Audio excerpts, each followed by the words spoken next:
నమస్తే, welcome to big banner. అందుబాటులో ఔషధం, పేదలందరికీ ఉచిత వైద్యం, జాతీయ హెల్త్ కేర్ బీమా, 50 కోట్ల మందికి ధీమా, నిరుపేదలకు ఆరోగ్య భద్రత, గ్రామీణ భారత్కు స్వస్థత, ఆరోగ్య భారతమే లక్ష్యం, అంబేద్కర్ జయంతిన సుముహూర్తం, ఆరోగ్యమస్తు. ఇదే వాల్టి బిగ్ బ్యానర్. ఆయుష్మాన్ భారత్ బడ్జెట్లో కేంద్ర ప్రభుత్వం అమలు చేస్తున్న కొత్త పథకం. నిరుపేదకు ఆరోగ్య ధీమా, కుటుంబానికి 5 లక్షల రూపాయల వరకు కవరేజ్. కేంద్ర ప్రభుత్వం ప్రతిష్టాత్మకంగా జాతీయ ఆరోగ్య పథకానికి శ్రీకారం చుట్టింది. అంబేద్కర్ జయంతి రోజైన ఈ నెల 14న ఛత్తీస్గఢ్లోని బీజాపూర్లో ప్రధాని మోడీ ఈ పథకాన్ని ప్రారంభించనున్నారు.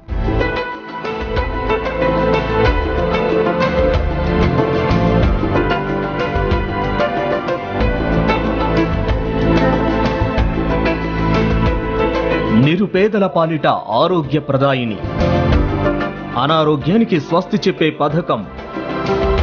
ఆయుష్మాన్ భవ పథకానికి కేంద్రం శ్రీకారం. ఈ నెల 14న ఛత్తీస్గఢ్లో ప్రారంభించనున్న మోడీ. ప్రపంచంలోనే అతిపెద్ద ఆరోగ్య పథకం. గ్రామీణ భారతంలో మెరుగైన వైద్యం ఇప్పటికీ ప్రశ్నార్థకంగానే మారింది.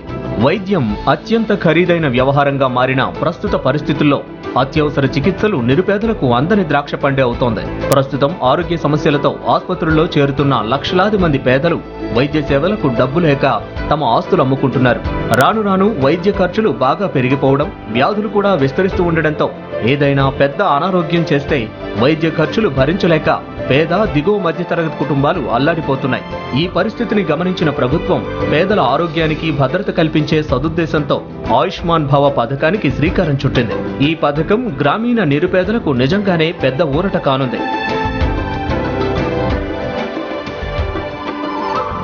కేంద్ర ప్రభుత్వం ప్రతిష్టాత్మకంగా తీసుకున్న జాతీయ ఆరోగ్య పథకం ద్వారా అంతని ద్రాక్షగా ఉన్న వైద్య సదుపాయం నిరుపేదలకు అందుబాటులోకి రానుంది.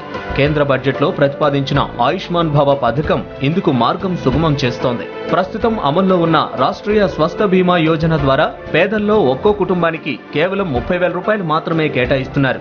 తాజాగా సంకల్పించిన ఆయుష్మాన్ భవ పథకం కింద ఏడాదికి 330 రూపాయల ప్రీమియంతో కుటుంబం మొత్తానికి కలిపి ఏడాది పాటు 5 లక్షల వరకు ఖర్చయ్యే వైద్యాన్ని ఉచితంగా అందిస్తారు.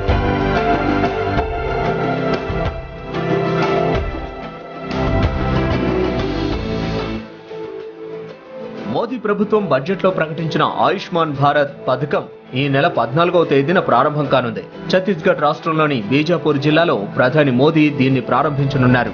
ఇక ఈ పథకం కింద 2022 నాటికి దేశవ్యాప్తంగా 1.5 లక్షల ఆరోగ్య వెల్నెస్ కేంద్రాలను ప్రారంభిస్తారు. బీమా సంస్థల్లో ఆరోగ్య బీమాకు 5 లక్షల కవరేజ్ ఇవ్వాలంటే వయసును బట్టి ఏడాదికి దాదాపు 10,000 వరకు కూడా చెల్లించాల్సి వస్తోంది. అలాంటిది రోజుకు దాదాపు రూపాయి కంటే కూడా తక్కువ ఖర్చుతోనే 5 లక్షల విలువైన వైద్యం ఉచితంగా అందుతోందంటే అది పేదలకు వరం కాక మరేంటి.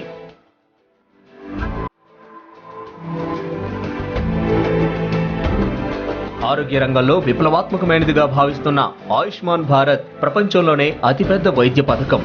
జాతీయ ఆరోగ్య భద్రతా పథకం పేరుతో అమలు చేయబోయే ఈ బృహత్తర కార్యక్రమాన్ని మోడీ కేర్ గా కూడా వ్యవహరిస్తున్నారు. దేశవ్యాప్తంగా దాదాపు 10 కోట్ల పేద కుటుంబాలకు ఈ పథకం ద్వారా లబ్ధి చేకూరుతుందని అరుణ్ జైట్లీ తన బడ్జెట్ ప్రసంగంలో చెప్పారు. అంటే దాదాపు 50 కోట్ల మంది ప్రజలకు ఇది ఉపయోగపడుతుందన్నమాట. దేశ జనాభాలో దాదాపు 40% మంది ఈ పథకం పరిధిలోకి వస్తారని తెలిపారు. ఈ ప్రాధాన్య పథకాన్ని సజావుగా అమలు చేసేందుకు అవసరమైన నిధులను సమకూరుస్తామని చెప్పారు. ఈ పథకం మధ్యస్థాయి, స్పెషాలిటీ స్థాయి ఆసుపత్రుల్లో వైద్య సేవలకు ఉద్దేశించిందని మంత్రి తెలిపారు. We are now launching a flagship national health protection scheme to cover 10 crore poor and vulnerable families. This is approximately 50 crore beneficiaries. By providing them up to 5 lakh rupees per family per year for secondary and tertiary care hospitalization. This will be the world's largest government-funded healthcare program. Adequate funds will be provided for smooth implementation of this program. దేశంలో సాలీన ఆరోగ్య సేవల కోసం 5 లక్షల కోట్లు ఖర్చవుతోంది. 50% మందికి పైగా ప్రజలు చికిత్సల కోసం సొంతగానే డబ్బు ఖర్చు పెడుతున్నారు.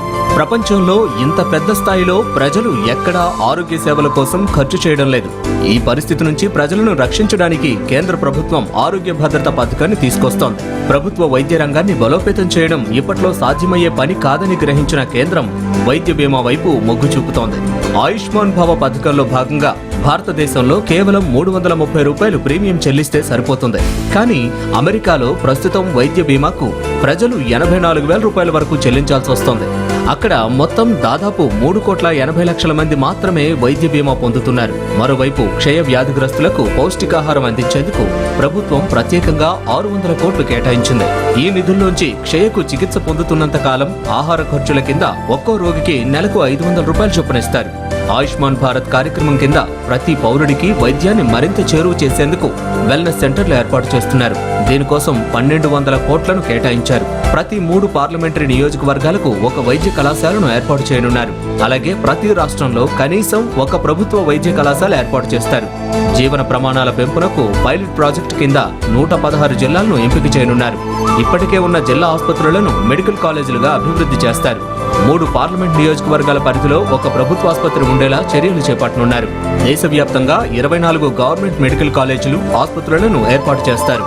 ఆయుష్మాన్ భవ పథకం రాష్ట్రంలోని పలు ఆసుపత్రులు, ఎంపిక చేసిన ప్రైవేట్ ఆసుపత్రుల్లో అందుబాటులో ఉంటుందని జైట్లీ తెలిపారు. ఇది నగదు రహిత పథకమని, ట్రస్ట్ నమూనాలో నడపాలా లేక బీమా నమూనాలో నిర్వహించాలా అనేది పరిశీలిస్తున్నామని అన్నారు. అత్యంత ఖరీదైన వైద్య సేవలను సైతం పేద ప్రజల ముంగిటకు తీసుకొచ్చేందుకు ఉద్దేశించిన ఆయుష్మాన్ భారత్ పథకాన్ని సాధ్యమైనంత త్వరగా అమలుపరచాలని కేంద్ర ప్రభుత్వం నిర్ణయించింది. అందుకే రాజ్యాంగ నిర్మాత అంబేద్కర్ ఆశయాలకు అనుగుణంగా ఆయన జయంతి రోజున ఈ ప్రతిష్టాత్మక పథకాన్ని ప్రారంభించనున్నారు.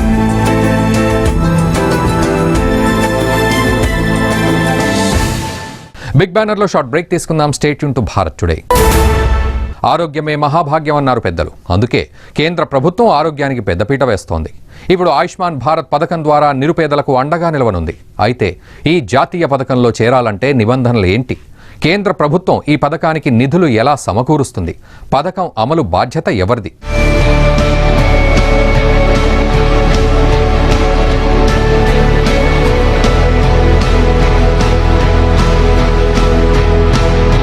దేశవ్యాప్తంగా వైద్య బీమా సంరంభం మొదలవుతుంది. దేశంలోని 50 కోట్ల మంది పేదలకు ఆరోగ్య భద్రత కల్పించేందుకు కేంద్ర ప్రభుత్వం భారీ స్థాయిలో జాతీయ ఆరోగ్య బీమా పథకాన్ని ప్రారంభిస్తుంది. వాస్తవానికి ఇదే తరహా పథకం మన తెలుగు రాష్ట్రాల్లో ఆరోగ్యశ్రీ, ఎన్టీఆర్ వైద్య సేవ పేరిట గత 11 ఏళ్లుగా అమలవుతుంది. ఉమ్మడి ఆంధ్రప్రదేశ్లో దివంగత ముఖ్యమంత్రి వైఎస్ రాజశేఖర రెడ్డి ప్రవేశపెట్టిన ఈ పథకం పేదల పాలిట సంజీవనిలా నిలిచింది. ఎందరో నిరుపేదలకు కార్పొరేట్ వైద్యాన్ని దగ్గర చేసింది. ఈ పథకం ఇప్పుడు నవ్యాంధ్రలో ఎన్టీఆర్ సేవ పేరుతో నడుస్తుండగా తెలంగాణలో మాత్రం అదే ఆరోగ్యశ్రీ పేరుతోనే అమల్లో ఉంది. అయితే ఆరోగ్యశ్రీ కింద ఆపరేషన్లు, శస్త్రచికిత్సలు చేసేవారు. ఇక ప్రైవేట్ ఆసుపత్రుల్లో ఆరోగ్యశ్రీ కింద వైద్యం చేయించుకుంటే మందులు రోగి కొనుక్కోవాల్సి ఉంటుంది. దీంతో మెడిసిన్స్ భారం పేదలపై పడేది. కానీ ఆయుష్మాన్ భారత్ పథకంలో అన్ని ఉచితంగా అందించేందుకు కేంద్రం ప్రణాళికలు రచించింది. కేంద్ర ప్రభుత్వం అమలు చేస్తున్న ఆర్ఎస్బీఐ, వివిధ రాష్ట్ర ప్రభుత్వాలు అమలు చేస్తున్న ఉచిత ఆరోగ్య బీమా పథకాలను పరిశీలించిన అనంతరం కేంద్రం ఆయుష్మాన్ భారత్ పథకాన్ని ప్రవేశపెట్టడానికి సిద్ధమైందని నీతి ఆయోగ్ సభ్యుడు వినోద్ పాల్, సీఈఓ అమితాబ్ కాంత్లు వెల్లడించారు. ఈ పథకం భారత ఆరోగ్య చరిత్రలో ఒక మైలురాయిగా నిలిచిపోతుందని ఆశాభావం వ్యక్తం చేశారు. ఈ పథకాన్ని తొలి దశలో 50 కోట్ల మందితో ప్రారంభించి అంతిమంగా 130 కోట్ల మందికి దీన్ని విస్తరించాలన్నది కేంద్ర ప్రభుత్వ లక్ష్యం.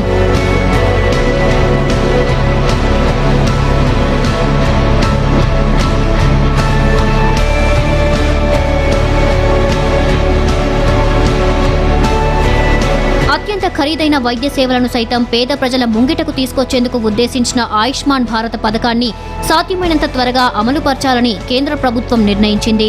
దీనికి లబ్ధిదారులు ఎలాంటి ప్రీమియం చెల్లించాల్సిన అవసరం లేదు.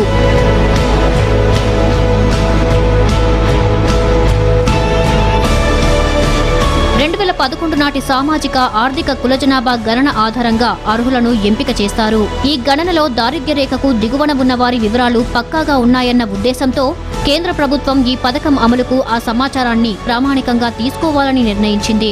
ఆంధ్రప్రదేశ్ లాంటి రాష్ట్రాలు ఈ SECC లెక్కలతో విభేదిస్తున్నందున అలాంటి రాష్ట్రాలతో కేంద్రం సంప్రదింపులు జరిపి ఒక ప్రామాణిక డేటాను ఖరారు చేస్తుంది. దాని ఆధారంగా పథకాన్ని అమలు చేస్తారు.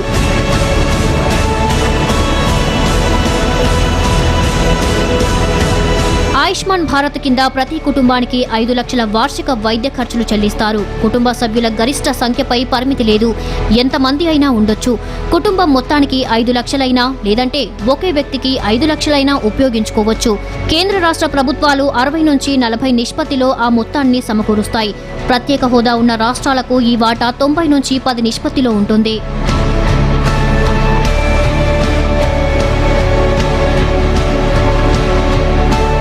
2022 కల్లా కొత్త భారత్ను నిర్మించే క్రమంలో భాగంగా కేంద్రం ఆయుష్మాన్ భారత్ పథకాన్ని ప్రకటించింది. ఇందులో మొదటిది 5 లక్షల ఆరోగ్య బీమా అయితే రెండోది దేశవ్యాప్తంగా 1.5 లక్షల వెల్నెస్ సెంటర్లు ఏర్పాటు చేయటం. ఇందుకు 1200 కోట్లు వెచ్చిస్తారు. ఇంటికి అత్యంత సమీపంలో ప్రాథమిక వైద్యం అందించడమే ఈ పథకం లక్ష్యం. మాతా శిశు ఆరోగ్య సమస్యలు, ఇతర సాధారణ వ్యాధులకు ఇక్కడ చికిత్స చేస్తారు. అత్యవసర మందులు ఉచితంగా అందిస్తారు. జాతీయ వైద్య మిషన్లో భాగంగా 2017లోనే ఈ వెల్నెస్ సెంటర్లను ప్రకటించారు.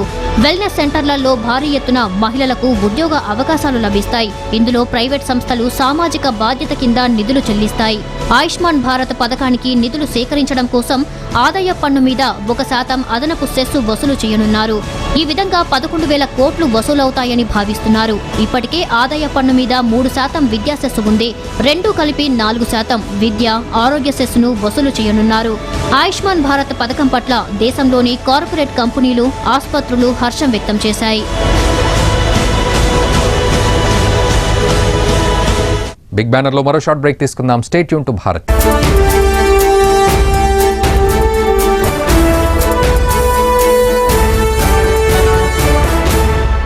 Welcome back to big banner. ప్రపంచంలోనే అతిపెద్ద ఆరోగ్య ప్రదాయిని ఆయుష్మాన్ భారత్. ఈ పథకం అమలైతే నిరుపేదల ఆరోగ్యానికి ఢోకా ఉండదు. కేంద్ర రాష్ట్ర ప్రభుత్వాలు సంయుక్తంగా బడుగు బలహీన వర్గాల జీవితాలకు భరోసానిస్తుంది. అయితే మరికొద్ది రోజుల్లో కర్ణాటకలో ఎన్నికలు జరగనున్నాయి. ఇలాంటి తరుణంలో ఆయుష్మాన్ భారత్ పథకం కేంద్రంలో ఎన్డీఏ సర్కార్కు కలిసొచ్చే అంశమని బీజేపీ నేతలు భావిస్తున్నారు.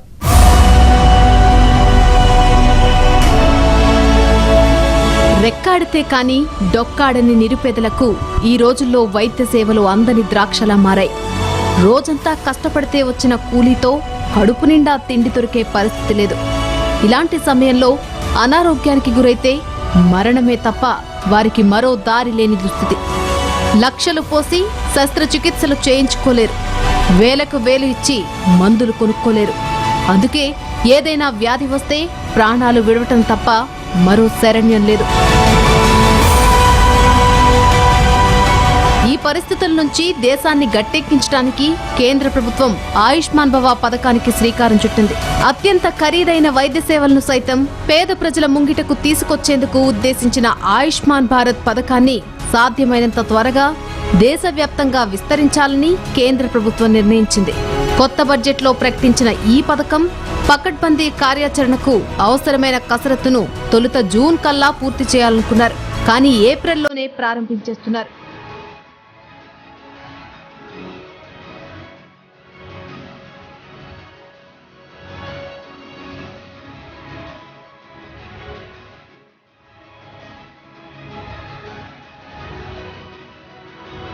ఆరోగ్య పథకంలో పేరు నమోదు చేసుకున్న లబ్ధిదారులు దేశంలోని ఏ రాష్ట్రంలోనైనా ఉచిత వైద్య సేవలు పొందొచ్చు.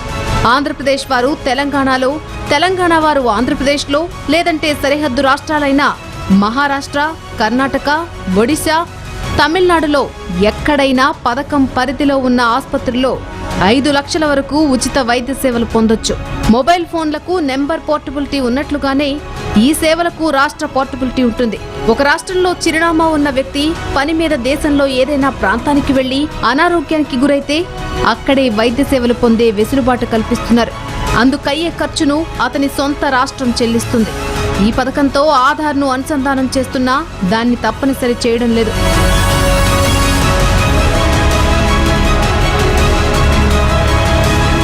పథకం కేంద్ర ప్రభుత్వానిదైనా అమలు బాధ్యత రాష్ట్ర ప్రభుత్వాలదే.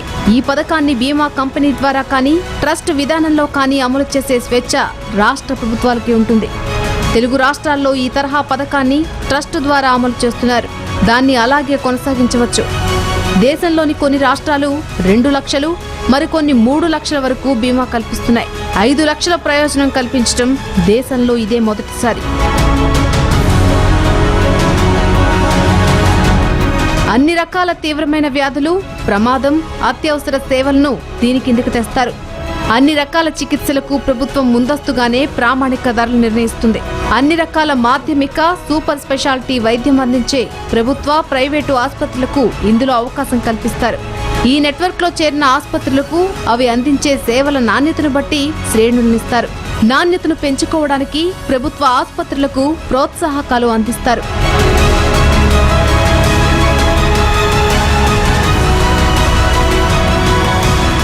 ఇదిలా ఉంటే ఆయుష్మాన్ భారత్ పథకం వల్ల ప్రైవేటు రంగానికి ఎక్కువ లబ్ధి చేకూరి ప్రభుత్వ వైద్య రంగం బలహీనపడుతుందన్న వాదన ఉంది. అయితే దీన్ని కేంద్ర ప్రభుత్వం అంగీకరించడం లేదు. కేరళలో ఇలాంటి వైద్య ఆరోగ్య పథకం అమలు ద్వారా వెళ్లే డబ్బులో 55% ప్రభుత్వ ఆసుపత్రులకే వెళ్తున్నట్లు చెబుతోంది. ఇక్కడ ప్రైవేటు, పబ్లిక్ అన్న తేడా లేదని, ఎక్కడ మెరుగైన వైద్య సేవలు అందితే రోగి అక్కడికి వెళ్తాడని, రోగి వెళ్లిన ఆసుపత్రికే డబ్బు వెళ్తుందని అంటోంది. దీనివల్ల ప్రభుత్వ రంగం కూడా తన శక్తి సామర్థ్యాలను పెంచుకుని ప్రైవేట్తో పోటీ పడే పరిస్థితి వస్తుందని విశ్వసిస్తోంది.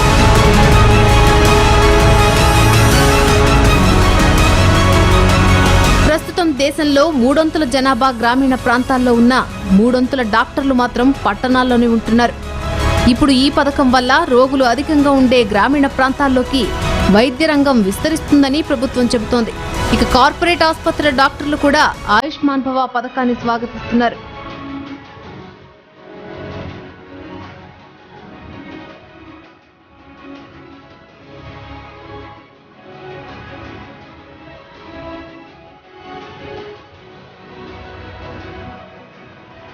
అయితే మరికొద్ది రోజుల్లో కర్ణాటక ఎన్నికలు జరగనున్నాయి. ఇప్పటికే కాంగ్రెస్, బీజేపీలు గెలుపు కోసం వ్యూహాలు రచిస్తున్నాయి. హస్తాన్ని గద్దె దింపేందుకు కమల్నాథులు తీవ్రంగా శ్రమిస్తున్నారు. బీజేపీ జాతీయ అధ్యక్షుడు అమిత్ షాతో పాటు ప్రధాని నరేంద్ర మోడీ కర్ణాటకలో మకాం వేసి ప్రచారాల్లో బిజీగా గడుపుతున్నారు.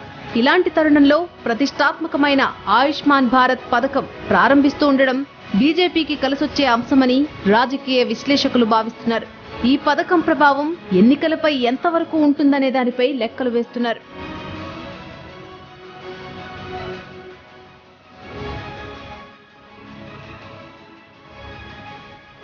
మొత్తం మీద భారత్లో విప్లవాత్మకమైన మార్పులు తీసుకురావడంతో అహర్నిశలు కృషి చేస్తున్న ఎన్డీఏ ప్రభుత్వం దేశాన్ని ఇన్నాళ్లుగా పట్టిపీడిస్తున్న అనారోగ్య సమస్యపై సమర శంఖం పూరించింది. దాదాపు దేశంలోని నిరుపేదలందరికీ ఆయుష్మాన్ భారత్ ద్వారా వైద్య సేవలు అందించడమే లక్ష్యంగా ప్రణాళికలు రచిస్తోంది. అయితే ఒక్కొక్క రాష్ట్రంలో విస్తరిస్తూ 2022 కల్లా దేశవ్యాప్తంగా ఆయుష్మాన్ భారత్ సేవలు అందించాలని ప్రధాని దృఢ సంకల్పంతో ఉన్నారు. ఇది ఇవాల్టి బిగ్ బ్యానర్. రేపటి బిగ్ బ్యానర్లో మళ్ళీ కలుద్దాం. చూస్తూనే ఉండండి భారత్ టుడే, దేశం కోసం, ధర్మం కోసం.